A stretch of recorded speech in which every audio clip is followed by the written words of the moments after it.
WVTC Radio Detroit. You can find us on Facebook, YouTube, X, and our website, www.wvtcdetroit.com, or download our WVTC app from the Play Store for Android users and the App Store for iPhone users.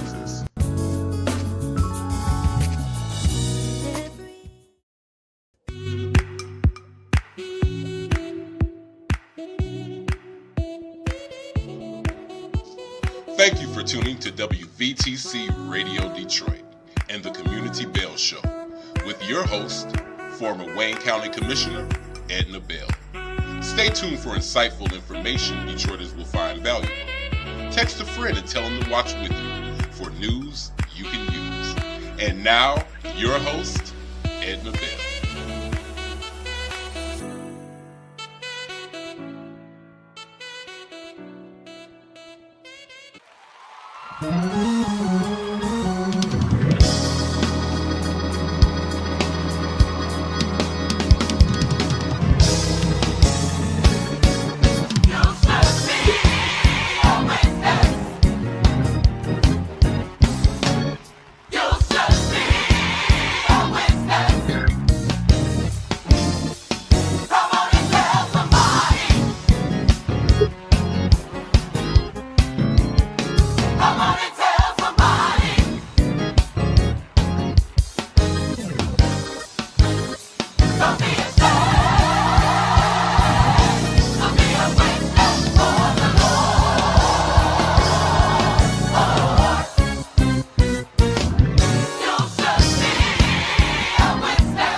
Thank you so much for joining us. It's Monday at 4 o'clock, so it must be the Community Bell Show.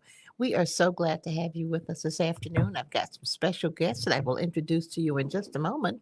But before we do that, a couple of things we want to do. The first thing is to send my condolences to the family of Duke Fakir, the last member of the Four Tops who has just passed away. Duke was 88 years old, has lived in Detroit all his life. Was a deacon at Oak Grove Church up on Pembroke and Cherylon, and has been a contributing member to this community for a long, long time. So our prayers go out to Duke, his lovely wife, I've known for a number of years, and to that entire family, we send our condolences to you. The Honorable Duke Fakir, the last member of the wonderful Four Tops. And we all in this city know the Four Tops, and probably across the world know who the Four Tops are. They've been a contributing member to this community for a long, long time, and we send our condolences to their family. The second thing I want to do, though, is talk about a press conference. It's just happened at 3 o'clock this afternoon um, with a group of folks from Detroit, Black folks from Detroit, a lot of Black women from Detroit.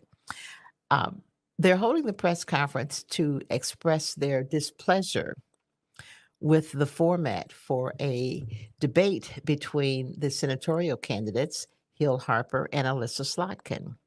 That debate is scheduled for the 26th of this month. However, the Slotkin campaign has decided that they don't want an audience.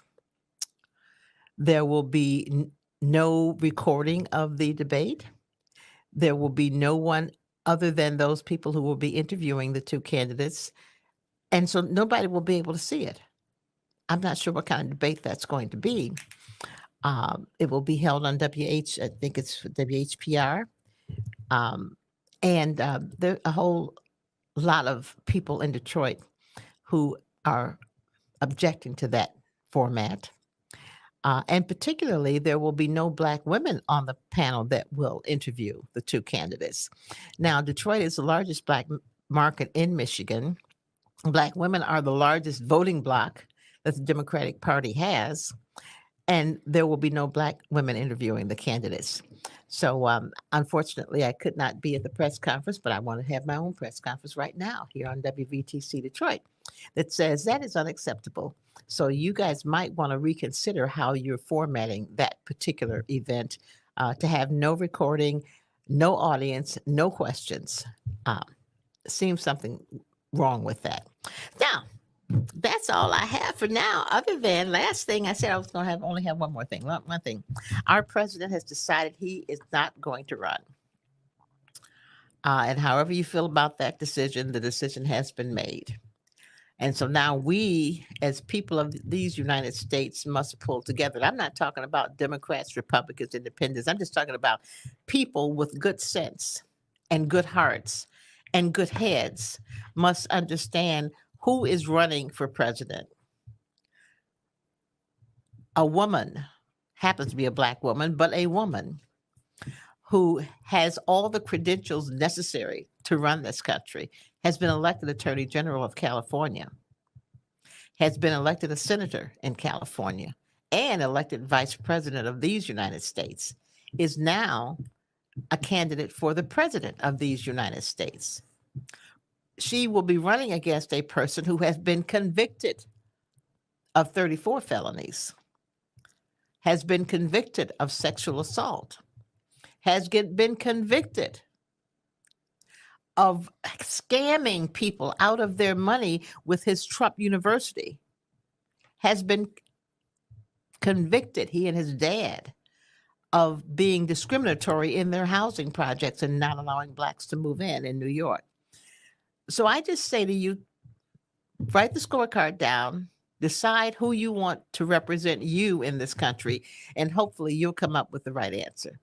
Now, I'm done with my commentary for the beginning of the show, and I will go now to my guests. Welcome, Dwight Harris, who's a regular on the show, and Dwight has a couple of guests with him today. Dwight, introduce your guests. I do. I have Joy, and I have Darius. You can introduce yourself. My name is Joseph Fry, but my friends, my family, majority, everybody call me Joey. So, Joey? Joey, welcome to the show. And this young man? My name is Darius Coon. Everybody just call me Coon. Okay, Darius and Coon and Joey. Okay, how's that? Coon and Joey. And I come in contact with them by way of Darius, which is a friend of mine, homeboy, that I had never met, actually just knew of by name. Mm-hmm. He's also a returning citizen, and him coming home, just returning from prison. Okay. And working with us in the community. Actually, he was doing it before we even ran into each other, met. He was working in the community. He's a fitness trainer, but also a mentor too. That's kind of this new thing that's going on with the fitness, that a lot of guys come from prison, not just doing fitness, exercising, but they putting mentorship into their fitness, because that's how we got fit. coming from prison. That's what we did. Okay. And Joy is one of the coaches of the Cubs, 10U and 11U. And when I met him, he was phenomenal. Like, I mean, just me doing a lot of time, like a lot of people know, and just learning how to integrate in the community and seeing people that hadn't been to prison and been to college and they coach and they're doing a lot of different things, to see that and to bring it together, that's inclusive. And so even what you're speaking about, when we speaking about women and voting and holding a position, when we speak about inclusion, we can't forget that inclusion means that somebody was excluded is the reason for it. It means procedures and the rules that were already set. Somebody manipulated those rules and excluded people. And so when you're talking about inclusion, diversity, equity, inclusion, DEI is this word that came out not too long ago, where diversity and equity always existed, but they put the I on there for a reason. And that was because when we got diversity and equity during the times of opportunity and all the fights that our people fought, all those fights that we fought during the 60s, 50s, 60s, all the way up to now, the reason that we had to put inclusion in it, because we stigmatized people that couldn't keep up. That was on our side, the people that was affected. And so with opportunity, we began to look at other people that was among us and excluded them. We excluded them by policies and procedures that we made where they couldn't climb like the next person could with the opportunity. Everybody mentally wasn't able to overcome certain barriers to be able to educate themselves to have that opportunity. And so when you look at now, we see that women is leading. They're leading. And I talk to men about it all the time, but it's no time for us to go against it, to stand against it, and to challenge the fact that somebody of another gender is doing something that need to be done that people feel that they should be doing. And when you're talking about inclusion, you can't think that way. These times are different. Those thoughts are old.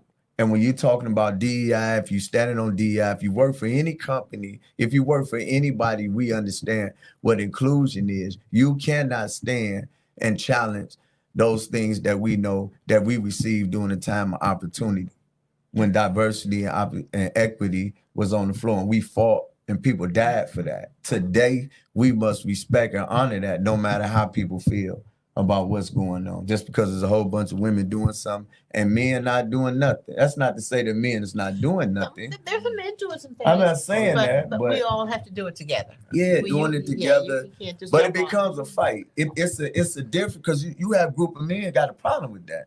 Yeah. I came from prison. I know the difference because I'm trying to fit in with the groups. So I hear these things from relationship, politics, and everything else.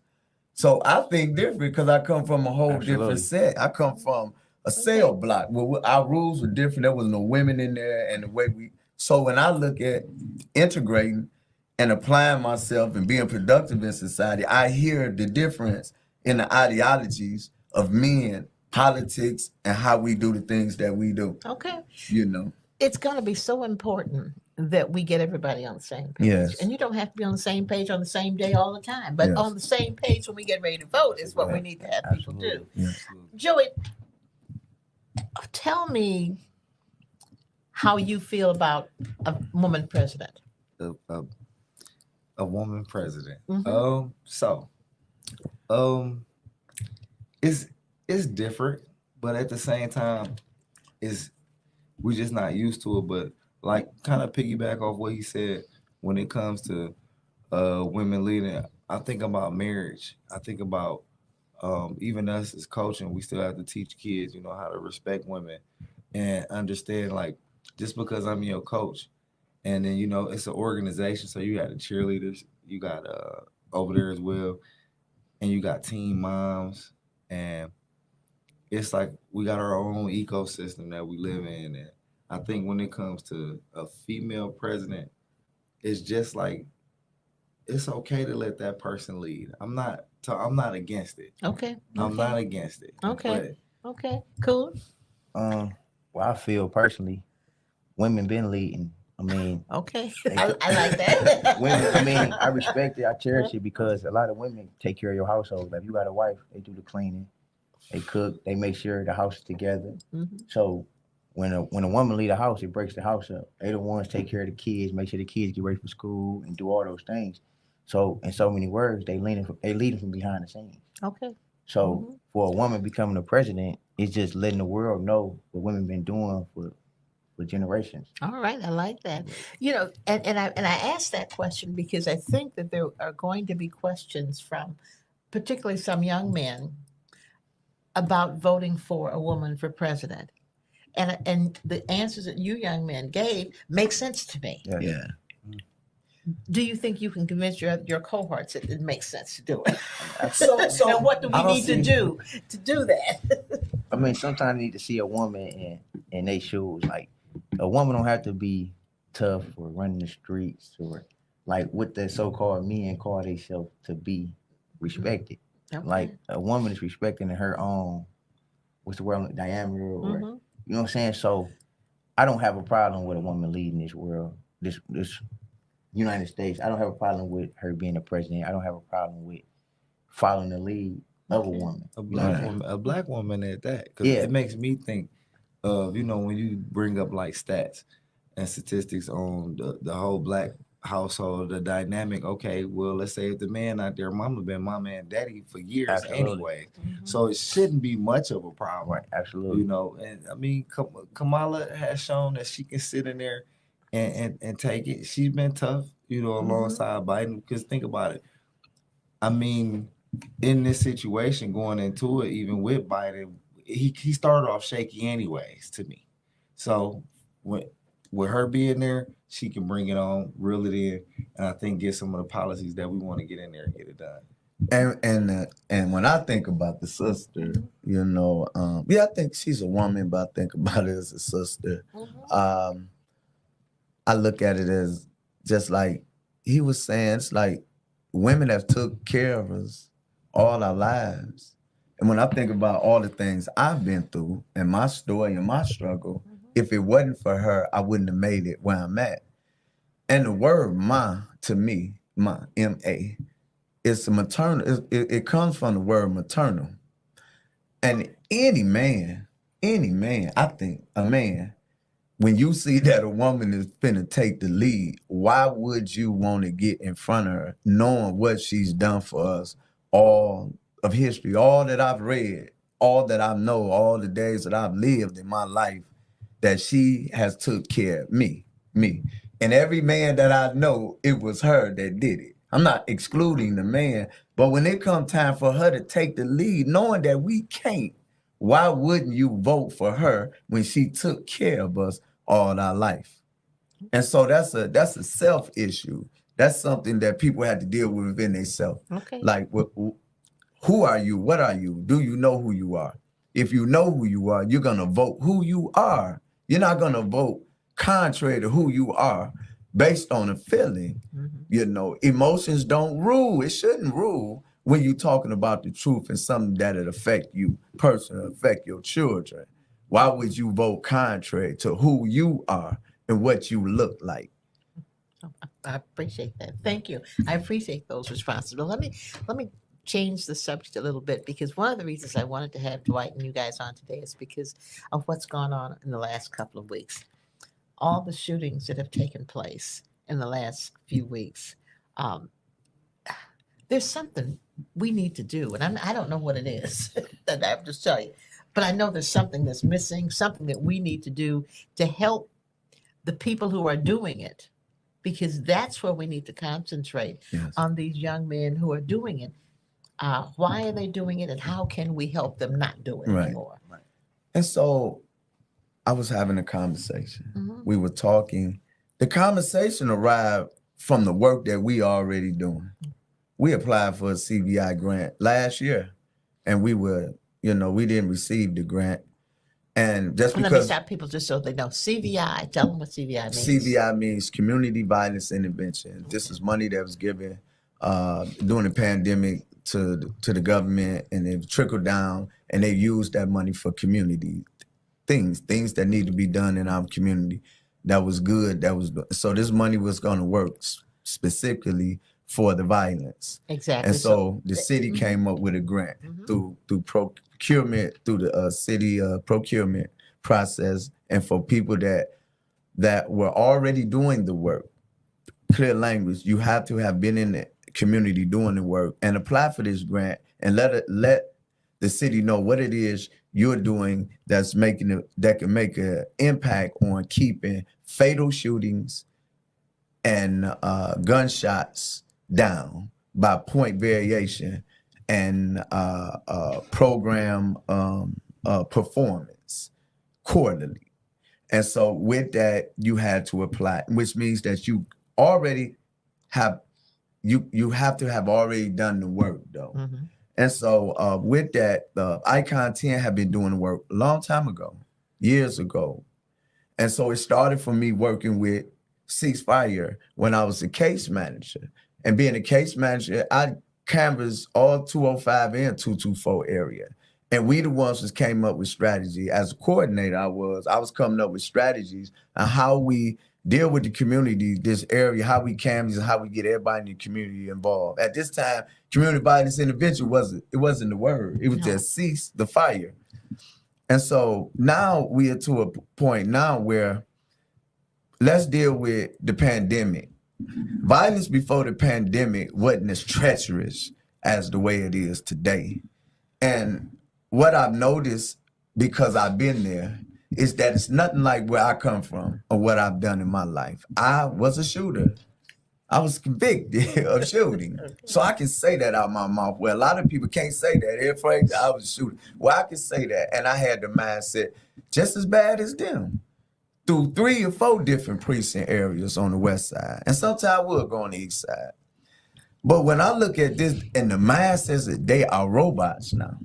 Well, you mentioned that. And we had this conversation a few days ago that Yeah. it was something that I never would have thought about. Yeah. You said to me that some of these young people received lots of money during the pandemic Yeah. and got hooked on drugs Yeah. during that period of time. Yeah.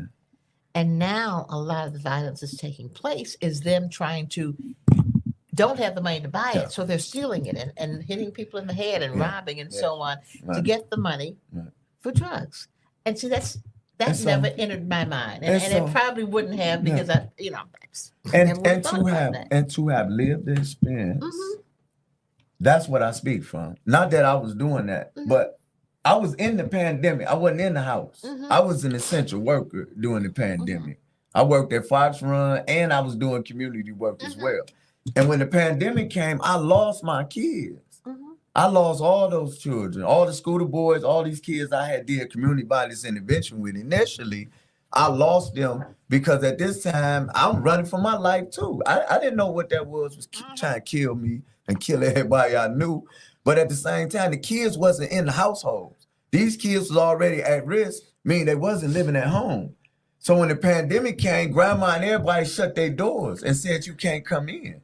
So now these kids really were living on their own, no conversation or nothing, because they really felt disconnected because they was abandoned by everybody because the law said, I'm gonna die if you come in my house. And that's So- something that we never even, Yeah. that people I don't think So ever these thought about. kids really, I ain't talking about before the pandemic where we know they was home and they do it. These kids really was abandoned during the pandemic. They couldn't go in nobody's house because they were bad.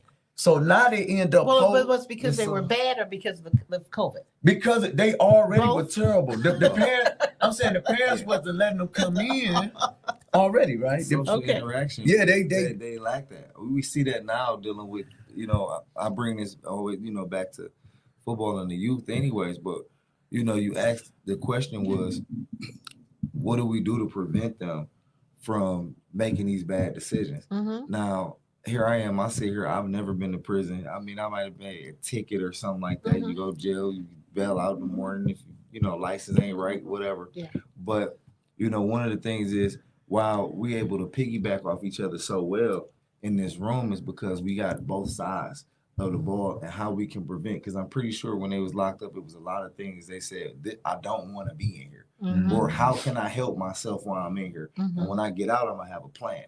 Okay. So therefore, when we bring the kids along with the ATP, which is our nonprofit, and it stands for Aging to Perfection, with Icon 10 itself, it's an amazing mix between the two because we both have a story for these young men.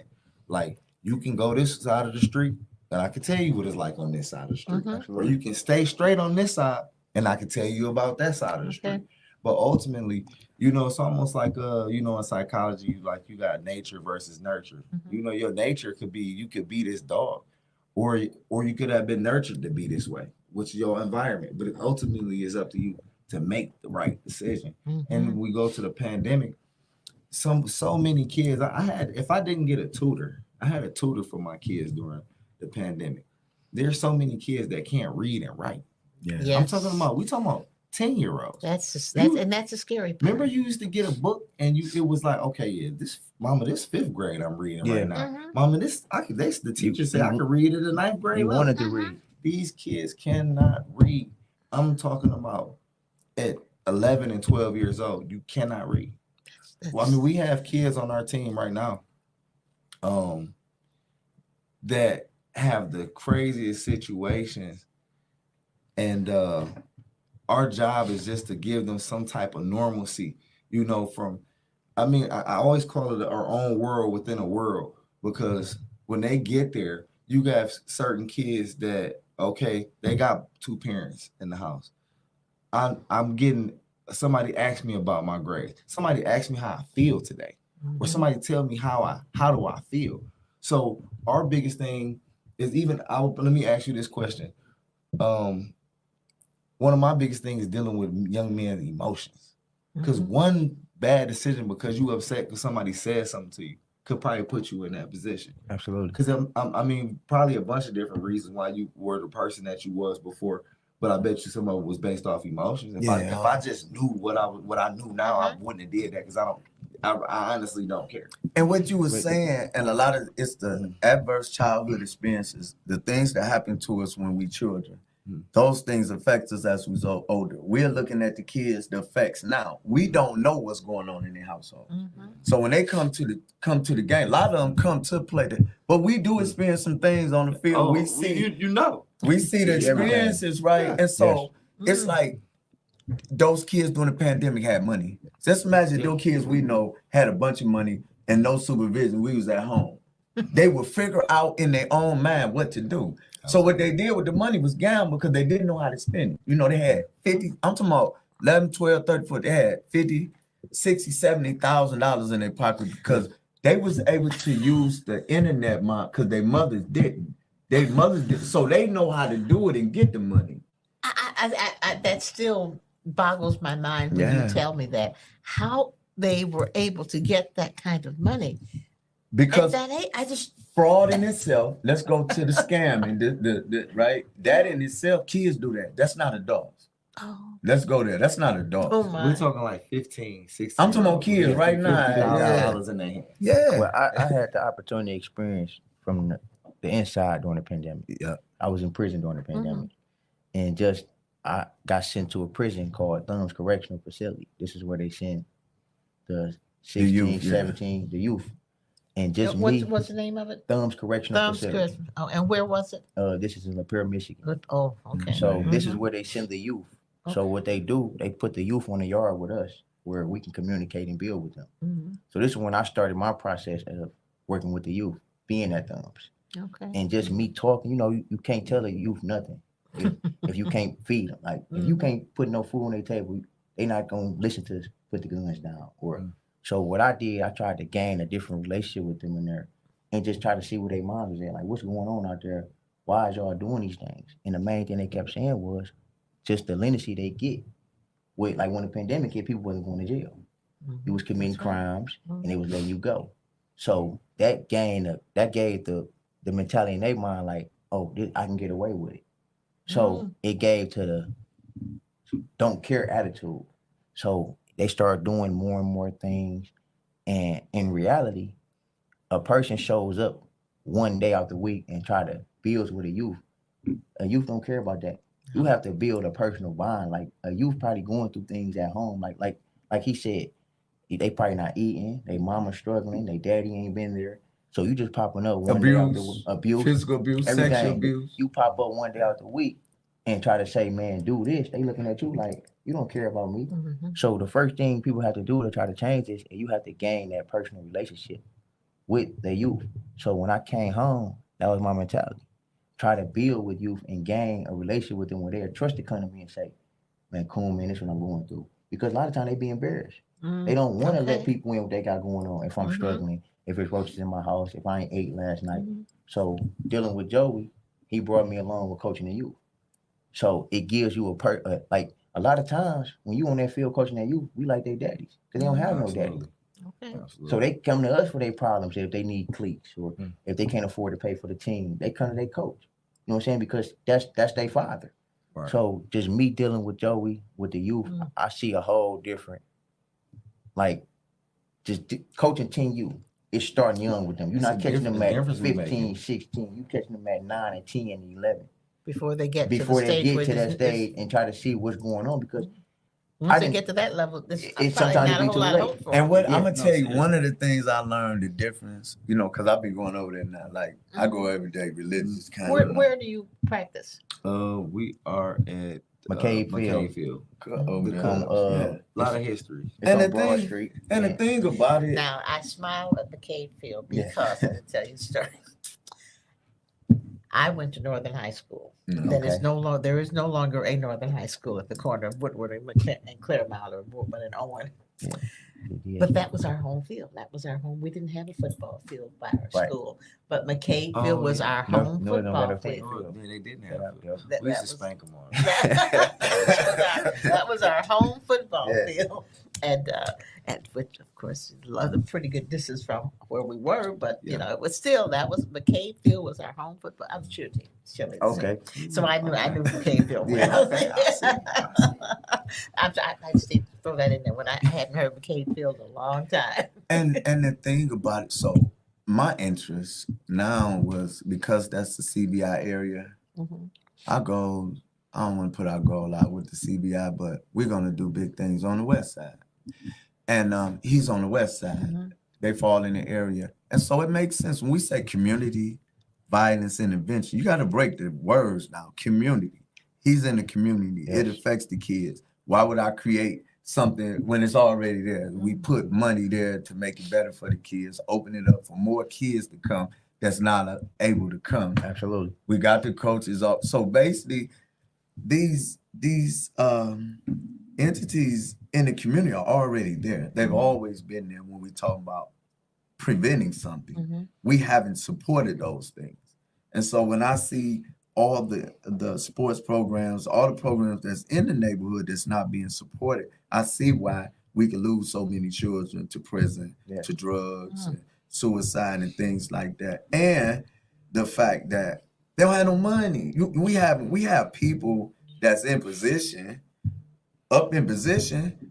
He ain't got no money, gas money every day. Him and the other coaches and us, they ain't got money. So we struggle to get the pieces. Water. I'm talking about, man, we supposed to have cases of water. Riding around 24/7. They don't cost nothing for a couple pennies for some water.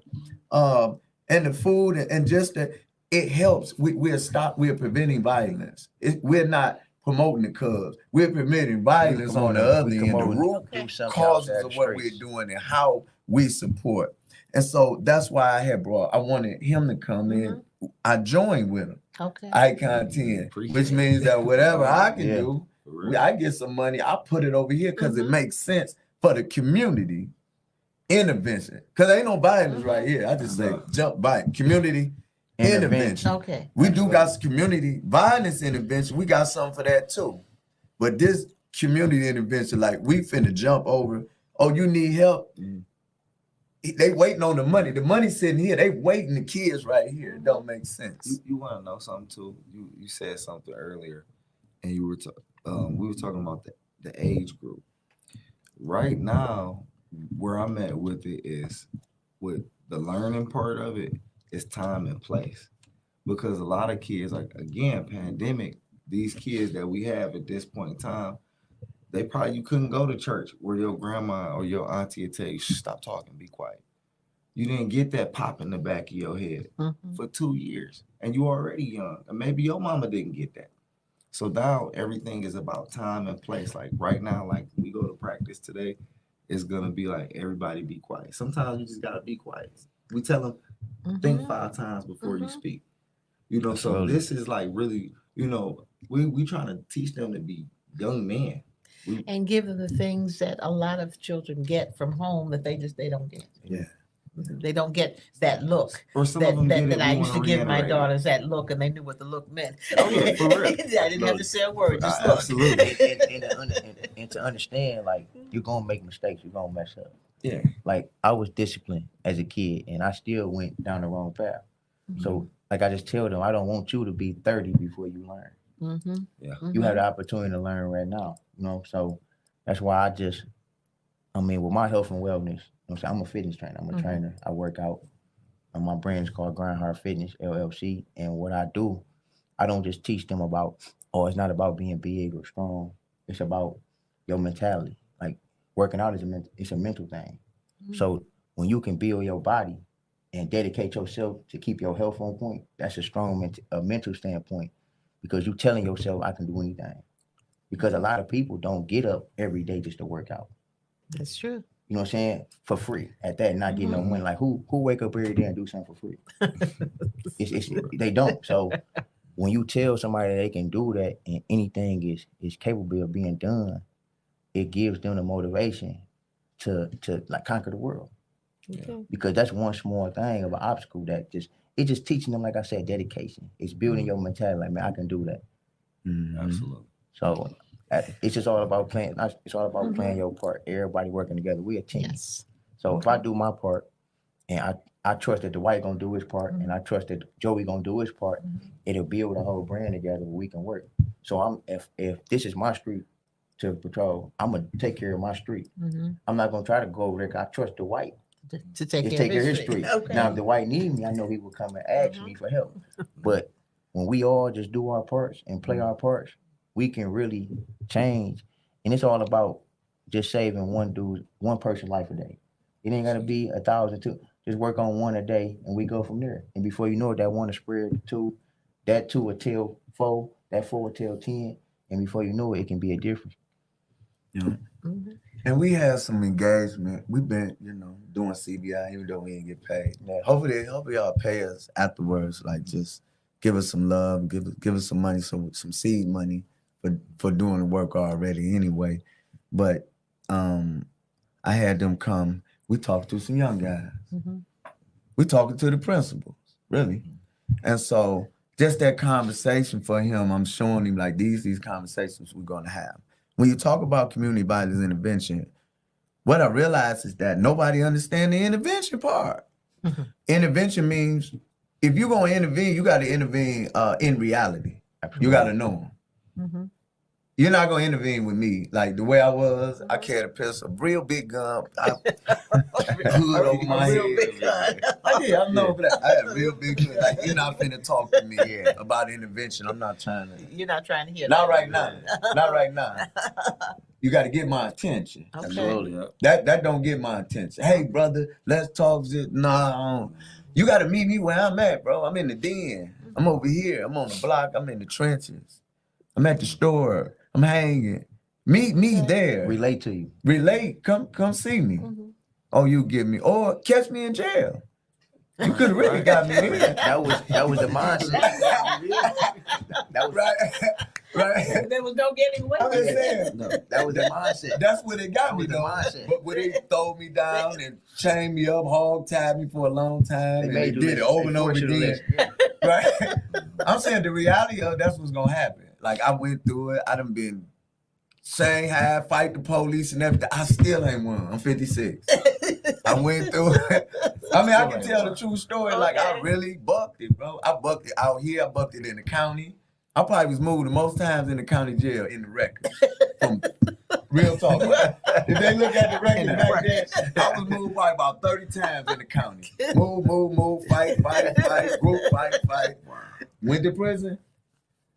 23 different prisons in 25 years. See, I don't even tell that. Back. Yeah. Say, thank God you finally got it right. I came home. Oh, thank God. I'm perfect. I you finally got it figured right. out. So- This is not the way. This There is must not be the way. another way. But I one of the reasons I'm so these kids, because that was me. I was gone. I remember when I was gone. I remember I can remember like yesterday because I talked to my friends still there. Okay. All them in prison. Don't understand why I'm doing the right thing. Why you ain't slanging that pistol, bro? Why you ain't selling the why you right? But what you doing is not a story. See, when people call home from prison, Yeah. they want to hear you say, "Oh, I just made 20,000 a Yeah. day," or "I just did a video with this Yeah. rapper." What we doing is not Yeah. Not sexy, it's not not a story to exciting. talk Yes, about. that's right. Like everybody not gonna circle up on the yard to hear No. Coon out there working with the youth or Dwight out there doing right. That's not a story to talk about on the yard. Yeah. So this is why when I came home, I didn't even accept phone calls because it's not, for one, I'm on parole, Mhm. but for two, I'm not doing this to brag about it. See, Right. when a person come out here right now and get with the rappers, they want to call, they want people in prison to brag about it. I'm not doing this to brag about it. I'm doing this because at the end of the day, I know how hard it was to become this person. Yeah, man. That's true though. So if I can help ease your way to be better in life, that's Man. what I'm gonna do. Yeah. Because this took years of work, and like people don't understand, Mhm. you can build a reputation for 30 years and ruin it in 5 seconds or one decision. Mhm. Mhm. Yeah. So that's why you have to live and you have to do right every day. Put your faith in God, whatever you believe in, For real. and just let it happen. Yeah. Because he gonna always have your back. All right. Mhm. Yeah. Now we're talking. Yeah. Now we're Yeah. talking. Now we're talking. Tell me, tell me, of all these kids that are shooting and doing these things right now, what do we need to do? How can we get to them? Here you go. Let me give you this scenario. They had the money. Mhm. They got jury on. I'm being real, right? Go ahead. Go ahead. It's Go gonna be ahead. like that, right? Go ahead. I don't know no other way, right? So they still think they cut like that, Mhm. and they're still out the store. They'll kill you too. They'll rob you. Oh, I jump through your mama's house, steal your car. Your So what are cousin. you saying? They're menacing. So I was menacing. Me. I used to be menacing. It's in the paperwork. Leonard Thomas, I was menacing, right? So I know the difference between menacing. That right there, what they doing, that's not menace. That's something else. They don't have a cartoon to depict what they do. Dennis the Menace, they don't got nothing on Dennis the Menace. And the stuff he did. So what do we do? It's drugs. Really? Okay, so I wasn't on drugs. I was off the chain. Okay, you were just crazy just because. It's crazy. Okay. Okay. Okay, I'm looking at them though, right? Right. I'm looking at them every day, right? They on I'm looking drugs. every day. When they get up, they ain't getting nothing to eat. You supposed to get something to eat. That's what my grandmother. You know, when I as a baby, you know, he gave me a bottle, and as I got older, then I started eating in the morning. They go get perked. Something changed where their direction is get the pill. Really? Let me tell you what I learned about the pill, though. Let me tell you what I learned about the pill. They need the pills. Really? So do we get what do we do? Listen. Get 'em up. Did you hear me? Right. Did you hear me? I heard They you. need it. They But what can we replace the pill with? hit them upside the head. No, but no, I'm saying you can't.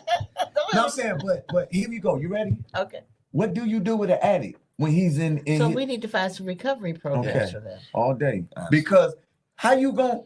These ain't adult addicts that Yeah, these know are how they got a little part and say, I want to change. These are it." children addicts. These are children Children addicts on Percocets and lean and cough syrup. The weed is just fun. It just keeps them up. It don't even get them high. They get them started. Yeah, it's just Oh. The that's a high, chaser. That's it. that's it. And to talk about it. It's- Oh, it's what's just- fun about smoking weed is how they roll it. But you know what? That's No, what it's I'm fun. And because it's perfect. Yeah. Okay. Yeah, just like that. I'm gonna Yeah. tell you my idea. He is totally correct. Like if you read through like the jokes, he really is. They're talking that stuff about the intervention, but a couple different things. My dad was a neuropsychologist. His name was Dr. Henry Dandridge, and he used to always have a bunch of different patients and people he would see. He would be their shrink or their therapist. But one thing, he used to work in the mental hospitals.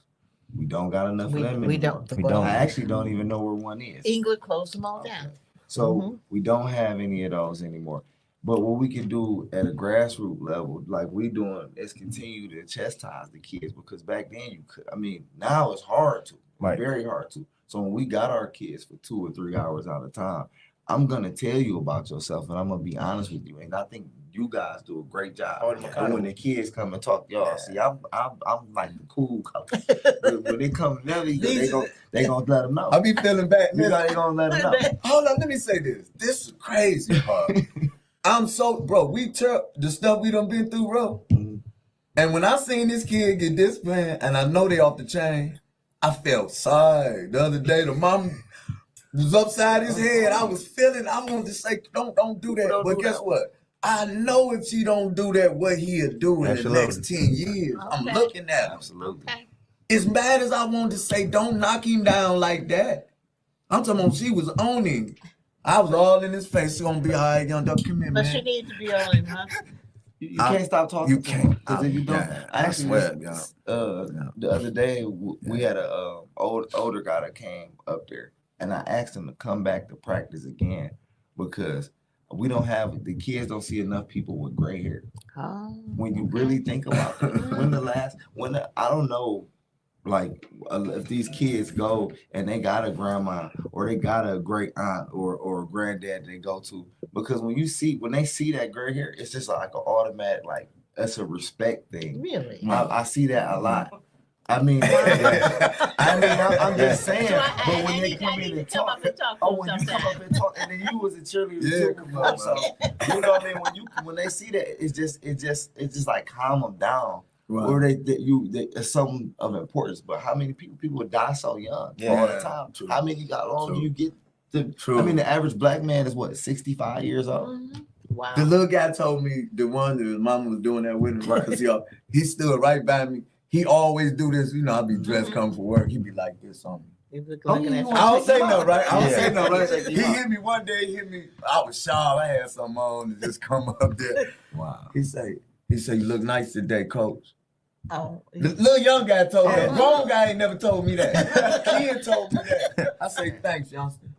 Wow. The one, Yeah, yeah, well, that was crazy. But we coaching them up But like being- that. It's okay for Yeah. you to go talk to Yeah. them and say It's good job. that's right. That don't make absolutely. you seem weird or No, what they you call supposed it, It's- de-sucking. it's okay. Yeah. That's what they call it for you. Yeah.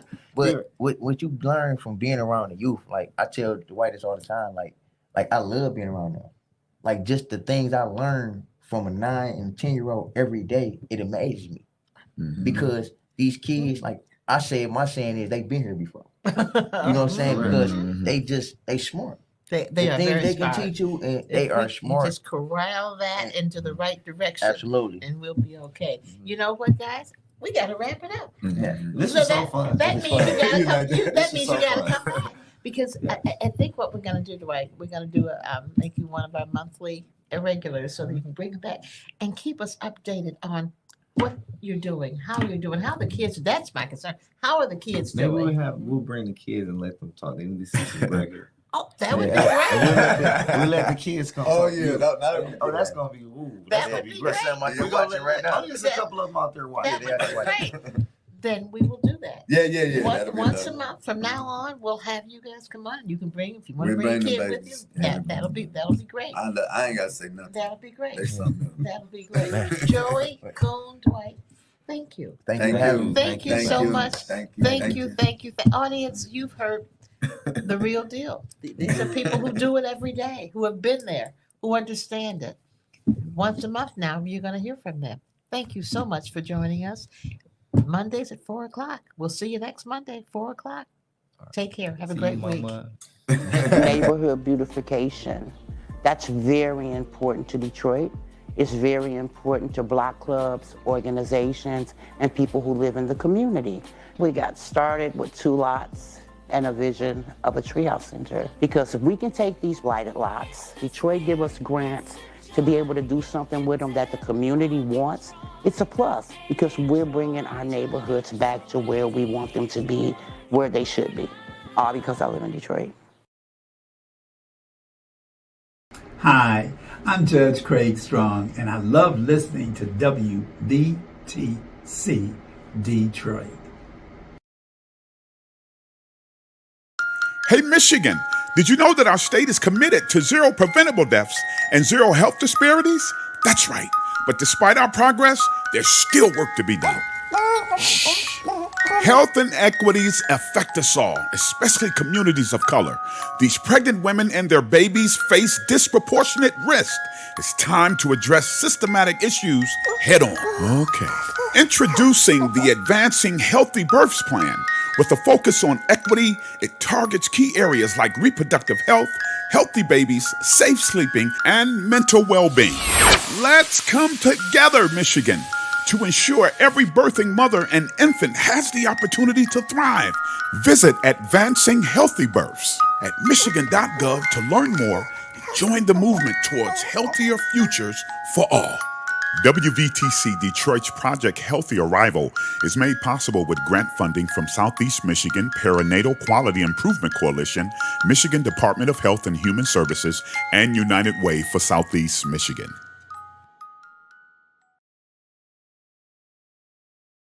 Hi, I'm Edna Bell. Please watch me on WVTC Radio Detroit at 4 o'clock every Monday. WVTC Detroit is your place to be. Edna Bell, The Community Bell Show. I'm your host. You're listening to WVTC Gospel Radio Detroit, and we're flowing in the Spirit.